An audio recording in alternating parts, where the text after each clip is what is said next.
The casket wasn't even in the ground yet. Gray sky, wet grass, a line of black umbrellas swaying in the wind.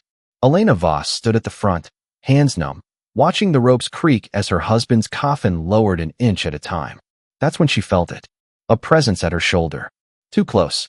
Too still. A man in a gray coat walked straight through the mourners toward her. No hesitation. No condolences. He crouched beside her chair, close enough that only she could hear him over the wind cutting through the pines. Mrs. Voss, I have an offer. You need to answer before sundown. Somewhere behind her, a woman gasped. Someone had noticed him too. Elena didn't turn around. She couldn't stop looking at his hands. Perfectly still. Not a single tremor. Like a man reading a grocery list. Not making a widow an offer over an open grave. She should have walked away. She didn't. 6 weeks earlier, her biggest problem was clogged gutters. Elena and Daniel Voss had lived in the same beige Rambler for 11 years. The kind of house nobody photographs and everybody remembers. He ran a tiny insurance brokerage out of a strip mall. One employee, a broken coffee maker, a sign faded from navy to gray. Soft scrambled eggs every Sunday. 8-year-olds screaming across a soccer field every fall. Daniel on the sideline in a whistle and cargo shorts.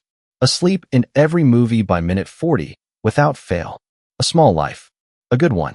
Then September came, and Daniel got quiet. Laptop angled away at the kitchen table.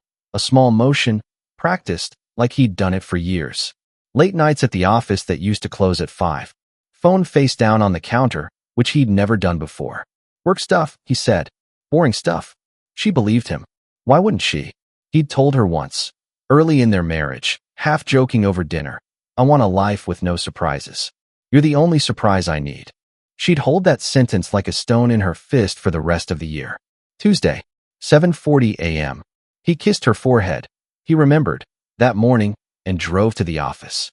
His bookkeeper, Priya, said he seemed distracted. A phone call at 10. 15 minutes outside, alone. He came back changed. Not scared. Still, like a man who'd just decided something. At 12:20, he left. By 4:30, his car was wrapped around a pine tree 11 miles out of town. No skid marks. Police called it an accident. His phone was never found.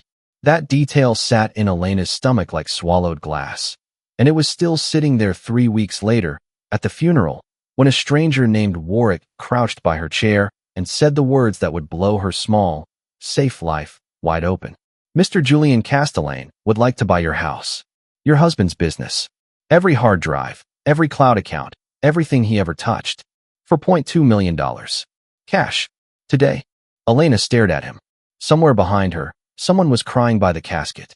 That's insane. My house is worth 200 grand. He's not paying for the house, Mrs. Voss. Warwick stood, buttoned his coat. He's paying for what's inside it. I'd start with your husband's laptop, assuming you can find it before someone else does. He walked off between the headstones and vanished, like he'd never been there. Elena stood over the open grave, holding a business card with nothing on it but a phone number. That night, her house was already dark when she pulled into the driveway. The porch light was out. She remembered leaving it on. She sat in the car for a full minute, engine ticking as it cooled, staring at the black windows. No sound. No movement. She almost drove away. Instead, she gripped her keys between her fingers like a blade and walked up the path. The front door was unlocked. She never left it unlocked. Inside, drawers open. Couch cushions on the floor, gutted, stuffing pulled loose. Daniel's home office looked like a storm had passed through it. Every folder dumped, every book pulled and dropped spine up. A chair overturned. Papers scattered in a wide arc across the carpet, like someone had swept an arm across the desk in one motion and kept moving. Whoever it was had taken almost nothing. Just a stack of old bank statements from 2019 and, strangely, a single photo from the hallway wall. Daniel and Elena on a beach, years ago, gone from its frame. The frame itself left neatly on the floor. She stood frozen in the doorway of what used to be his office, breath shallow, listening for footsteps upstairs. There were none. Whoever had been inside was already gone. She called the police. They filed a report and left within 20 minutes, unbothered, chalking it up to a random break-in. Elena sat on the stairs afterward, heart still pounding, staring at the front door until sunrise, and understood one thing clearly. Whatever Daniel had, Somebody wanted it more than they wanted to be careful. She searched the house herself at 2 a.m., behind picture frames, under the bathroom sink, inside the vents. Nothing. Then she pulled Daniel's nightstand drawer all the way out and found, taped to its underside, a USB drive and an index card in his handwriting. If something happens, Sable. She didn't know what Sable meant. She drove 2 hours the next morning to a college friend, Marcus, a cybersecurity consultant, and put the drive on his desk without calling first. He plugged it in. His face went white in about 4 seconds. This isn't insurance paperwork, Elena. This is forensic accounting. Someone built a case. He turned the monitor around. Castellane Holdings, shell structure. Dozens of subfolders. For years of dates. Her husband, soft eggs, sleeps through movies, coaches 8-year-olds, had spent 4 years quietly building a case against one of the richest men in the country. Marcus opened the first folder. It was empty. He opened the second. Also empty. Every folder on the drive, dozens of them, carefully labeled, and completely hollow. It's a decoy, Marcus said slowly. Elena, this whole drive is bait. Which meant someone had already searched her house for nothing. And it meant the real files were somewhere else. She thought about the index card. If something happens, Sable. Not just a name. A clue. Daniel didn't leave clues in bank drawers by accident. He left them the way he ran his rec league, with a system, a schedule, a plan for every kid on the field. She drove straight to the one place that had never once crossed her mind. The equipment shed behind the soccer field where Daniel coached every fall. The field was empty. Floodlights off. Just moonlight and the low creak of a rusted goalpost swaying in the wind. Padlocked. She had the key on her ring. She'd had it for years and never once used it. Her hand shook so badly it took 3 tries to fit it in the lock. Inside, behind a bin of orange cones, was a fireproof lockbox bolted to the floor. Inside that, a second drive, a stack of bank records, and a manila folder with a single word on the tab, Sable. Her hands were shaking so hard, she dropped the flashlight. It rolled, clattered against a metal shelf, went dark. Headlights swept across the shed wall. A car had pulled up at the edge of the field, engine running, lights cutting low across the grass. Elena froze, back pressed to cold sheet metal, heart slamming so hard she could feel it in her throat. The car door opened. Footsteps on gravel, unhurried, deliberate. Someone who wasn't worried about being caught. She killed her own light, shoved everything into her jacket, and slipped out the back panel of the shed into the tree line. Wet grass soaked through her shoes instantly. She ran low, branches snapping against her arms, not daring to look back, until she hit the chain-link fence at the far end of the field and half climbed, half fell over it. Behind her, a flashlight beam swept across the shed door. Then the field. Then, briefly, the exact tree line she'd just come through. She didn't stop running until she reached her car 3 blocks away, hands too shaking to get the key in the ignition on the first try. She pulled out without headlights, watching the rearview mirror the entire 7-minute drive home, certain, every red light, every stop sign, that a second set of headlights was going to appear behind her. None did. But the fear didn't leave. It just went quiet, the way it does right before it comes back louder. Someone had followed her. Someone had known exactly where to look, almost as fast as she had, which meant someone close to Daniel had access to more than bank drawers. Someone who knew his routines, his schedule, his shed key. She thought immediately of Priya. She didn't confront her right away. Instead, she watched her. 2 mornings running, Elena parked across from the strip mall, coffee going cold in the cup holder, telling herself she was being paranoid. On the second morning, a black sedan pulled into the lot before Priya even unlocked the office door. Rental sticker still on the rear windshield. A man got out, not Warwick, younger, unfamiliar, and handed Priya an envelope through the open car window without a word passing between them. Priya's shoulders sagged, like she was carrying something heavier than paper. Elena followed her at lunch instead of asking questions. Priya drove to a bank first, sat in the lot for 10 minutes without going in, then pulled away fast, checking her mirrors the whole time. Checking them the way Elena herself had been checking hers for a week. She led Elena to a small apartment complex on the far edge of town, nowhere near her own address. Elena parked 2 buildings down and waited, engine off, for 40 minutes, until Priya came back out wiping her face with the back of her hand. That night, Elena finally called her. Priya answered on the first ring, like she'd been waiting for it. Her voice broke almost instantly.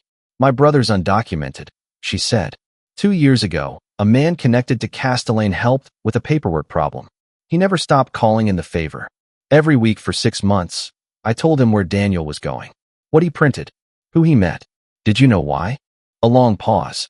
Elena could hear a photo frame being picked up and set back down on the other end of the line. No, I swear to you no. I told myself it was harmless. A job. I didn't know it would get him killed. Her voice cracked completely. I have a photo of my brother on my desk, Elena, right next to Daniel's. I looked at both of them every single day and told myself I was protecting one by betraying the other. Elena believed her, mostly. But belief didn't undo 6 months of leaked movements, and it didn't explain who else might be circling.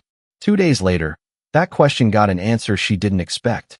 A woman showed up at Elena's door at 11 at night. Renata Cole, former CFO for Castellane Holdings.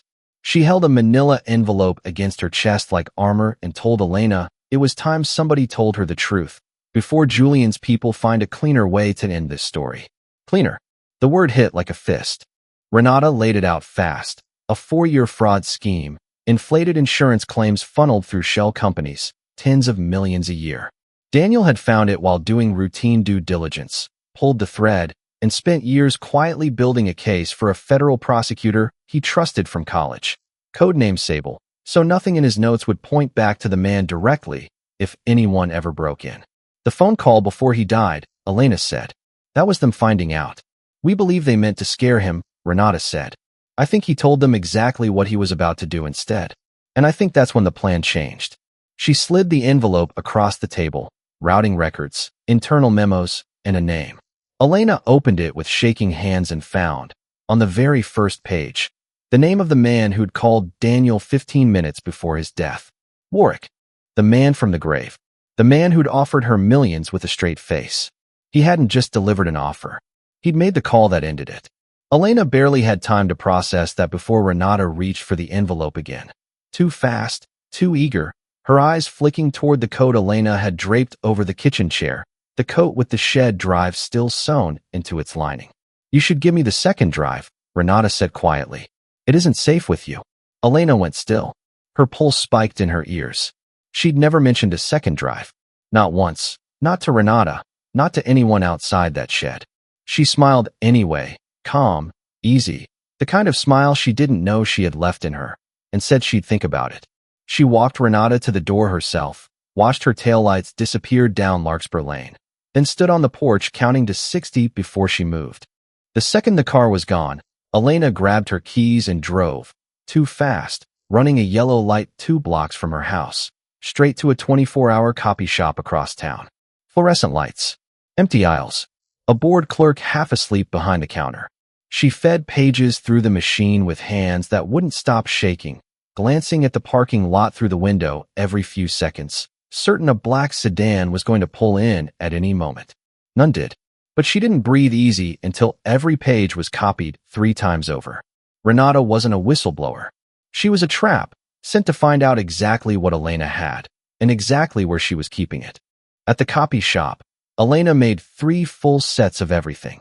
The shed files, Renata's envelope, Priya's confession, written out in her own hand. One set went into a safety deposit box under a name only her college friend Marcus would recognize. One went by overnight courier straight to the real Sable, federal prosecutor Owen Marsh, no relation, a coincidence she'd laugh about only much later. The third she kept taped inside her coat, the same coat Renata had been watching all night. Walking back to her car afterward, she felt it before she saw it. A black sedan idling across the street, headlights off, engine running. She didn't look at it directly. She got in fast, pulled out the opposite way, checked her mirrors the whole drive home. The sedan never followed. It didn't need to. It had already made its point. She was being watched. At her house, a single sheet of paper had been slid under the front door while she was gone. No envelope. No name. One typed line. Some offers don't stay on the table forever, Mrs. Voss. She stood in the hallway holding it, hands cold, and understood the funeral offer had never really expired. It had just been waiting for her to run out of options. She didn't call the police this time. Then she called Warwick. I know it was you, she said, before he could speak. The call, the accident, all of it. And I know Renata works for you, not against you. She tipped her hand tonight. Everything Daniel had is already with a federal prosecutor. There's no offer left to make. Silence. Long enough that she wondered if he'd hung up. What do you want? He finally said, and for the first time, the calm in his voice was gone. I want you to understand there's no version of tomorrow where this disappears, Elena said. The only choice left is whether you walk into a courtroom yourself, or they come for you. She hung up first. Then came the twist she never saw coming. 2 days later, her phone buzzed with a text from a number she didn't recognize. Do not trust the courier. Check the tracking. Nothing else. No name. Heart pounding. She pulled up the tracking number for the overnight package she'd sent to Owen Marsh, the real Sable. It showed delivered. Signed for. But the signature on the screen wasn't his. It was a scrawled initial she didn't recognize, time-stamped 4 hours before his office even opened. She called his office in a panic.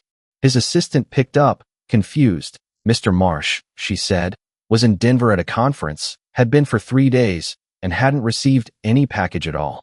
Someone had intercepted it. Someone with enough reach to fake a federal courier's signature. Elena sat frozen at her kitchen table, staring at the screen, understanding all at once how far this actually went, and how close she'd come to handing everything, all of it, straight back into the hands that killed her husband. It was the safety deposit copy that saved the case. The one under Marcus's name, the one nobody else knew existed. She drove to the bank the next morning, retrieved it herself, and hand-delivered it to Owen Marsh's actual office 2 days later, refusing to leave until she watched him lock it in his own safe.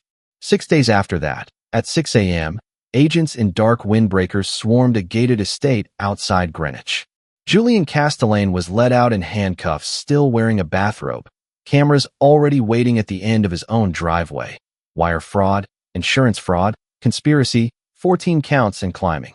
Warwick, real name Aldous Wren, former private security contractor, made it as far as an airport gate 2 days later, boarding pass in hand, ticket to a country with no extradition treaty.